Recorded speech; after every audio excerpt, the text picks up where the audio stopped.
बिस्मिल्लाहिर्रहमानिर्रहीम।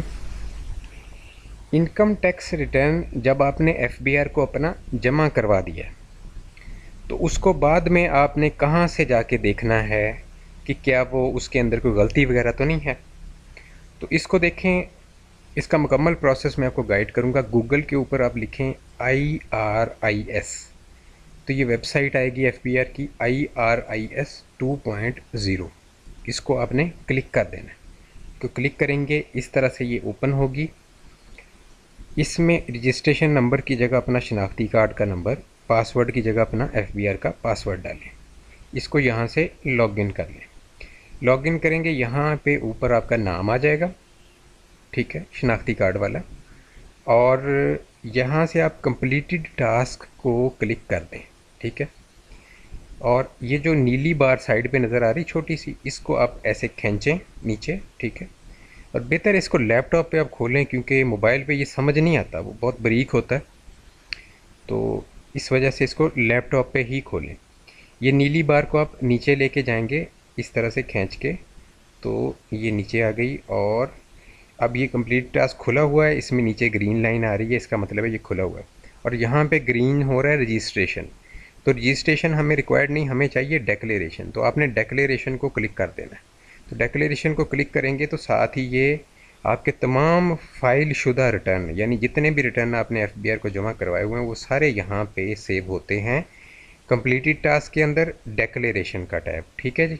यहाँ से अपना टैक्स ईयर देखें, ठीक है, क्योंकि ये सम टाइम ये नीचे भी चला जाता है, ये ऊपर ही नहीं रहता, ये नीचे भी चला जाता है।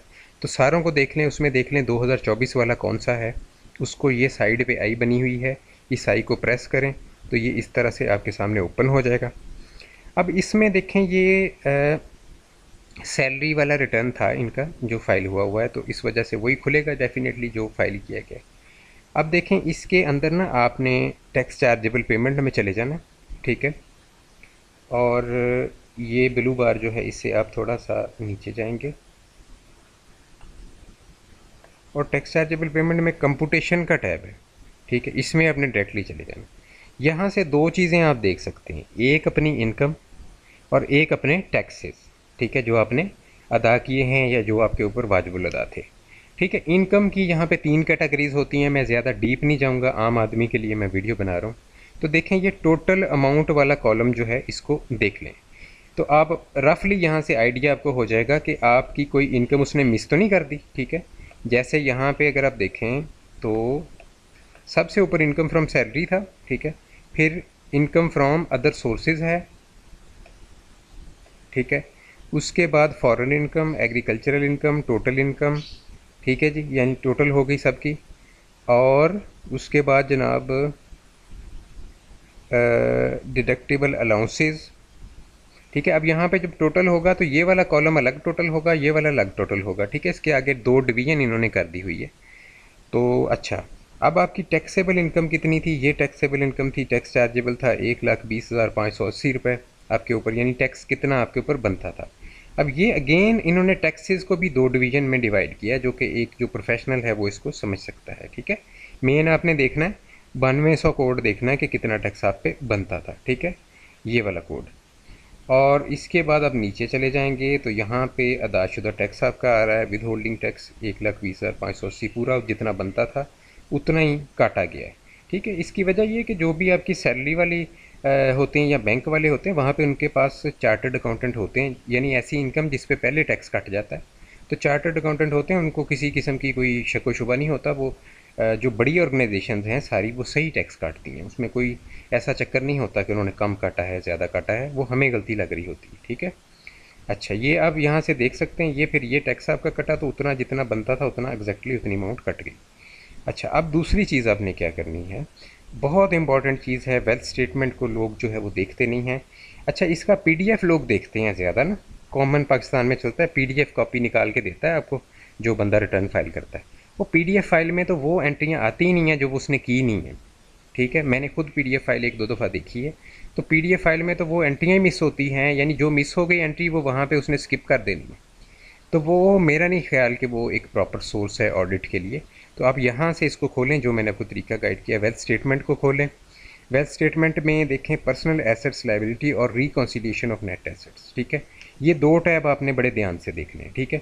इसमें एक टैब मैं आपको एक्सप्लेन कर देता हूँ, पर्सनल एसेट्स लायबिलिटीज़ मिसाल के तौर पे जो है इसके अंदर क्या क्या जो है वो आप देखेंगे, ठीक है जी।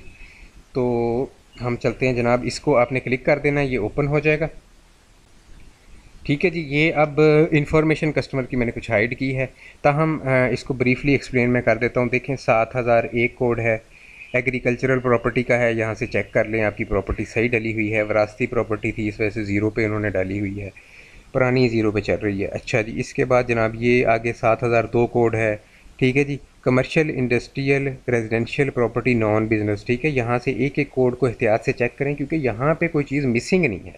अगर आप पीडीएफ देखेंगे उसमें चीज़ें मिसिंग होती हैं, मैंने बताया आपको। जहाँ पे वो एंट्री नहीं करेगा जिस कोड में, वो पीडीएफ में आता ही नहीं है, ठीक है। तो उस वजह से आपको बड़ी कन्फ्यूजन होती है। बिज़नेस कैपिटल देख लें, अगर कोई बिज़नेस बंदा कर रहा है, यहाँ पे कैपिटल सही आ रहा है। अगर कैपिटल सही नहीं आ रहा होगा तो मैं आपको बता दूँ एफबीआर का 100% नोटिस आएगा, ठीक है। यानी बिज़नेस इनकम है पीछे बिज़नेस के टैब में, यहाँ पे तो टैब शो नहीं हो रहा चूँकि सैलरी रिटर्न है, तो बिज़नेस के टैब में उनका अगर डिफरेंट कैपिटल है, यहाँ पे कैपिटल डिफरेंट है, 100% नोटिस आएगा। Equipment non business, animal non business, ठीक है जी, कुछ नहीं डाला हुआ, ठीक है। तो इसके बाद इन्वेस्टमेंट, ठीक है। इन्वेस्टमेंट यानी कि इसके अंदर जो भी आपके अकाउंट्स वगैरह हैं वो शो होते हैं। 7006 कोड होता है। एक तो थोड़ा सा कोड याद कर लें, इसको बड़ी एहतियात से देखना है, बैंक कोई मिस ना हो जाए, ठीक है। तो मैं मज़ीद नीचे जाता हूँ थोड़ा सा। तो अच्छा, ये मैं नीचे आ गया। 7006 में देखें 2 एंट्रियाँ इनकी हुई हैं, दोनों बैंक अपने चेक कर लें कि जी डले हुए हैं। तो एक नज़र मारनी होती है, 10 मिनट आपके 15 मिनट लगेंगे। ये इनकी वहीकल डली हुई है, 7008 कोड में कार है इनकी, ठीक है। और ये बाकी चीज़ें इनकी अमाउंट्स डली हुई हैं। तो इस पर नज़र मार के रिकॉन्सिलिएशन ऑफ नेट एसेट जो है उस पर भी हल्की सी नज़र मार लें, ठीक है जी। चलें मैं वो भी खोल के आपको थोड़ा सा जो है उसको भी देख लेते हैं ताकि आपको बेहतर समझ आ जाए। ये खोल लिया जी हमने, रिकॉन्सिलिएशन ऑफ नेट एसेट। इसके ऊपर क्या आपने देखना है, इसके अंदर ये जो साइड पे बार है ब्लू, इससे आप नीचे आ जाएं। तो यहाँ से आप स्टार्ट करें net asset current year, net asset previous year, ठीक है जी। इंक्रीज़ डिक्रीज़ कितनी हुई है, ठीक है। उसके बाद इनफ्लोज़, ठीक है, देख लें सारे इनफ्लोज़ में इनकम्स डाली हुई हैं नहीं डाली हुई, क्योंकि इसकी करेक्शन 60 दिन के अंदर हो जाती है किसी भी मतलब परेशानी के बगैर।